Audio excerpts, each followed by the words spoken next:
आम विभाग अधीन एनफोर्समेंट गुरुत्व दिया बेले जी उल्लंघन करी चैलेंज जाती दंड होती से बाबद को पाखापाखि 1215 कोटी टंका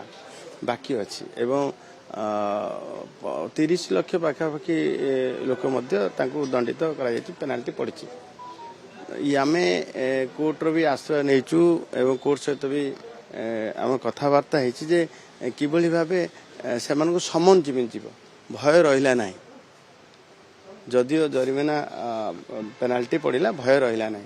एवं से पेंडिंग जेते अच्छी सबुडार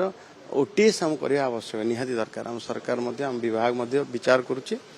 तुरंत वन टाइम सेटलमेंट करदेबू एवं फार्दर जहाँ पेनाल्टी हम ता सहित समन भी जीव वन टाइम सेटलमेंट पर दंड विधान जहाँ प्राप्य तो दवा पड़ो किसी तो दंड दबा पड़ो वांस जब तो पेनाल्टी होती से दंडित होती से दबा पड़ो एवं केते दब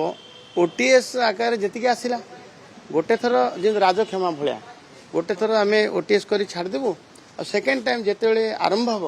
से पेनाल्टी सहित चालान सहित समन भी जीव।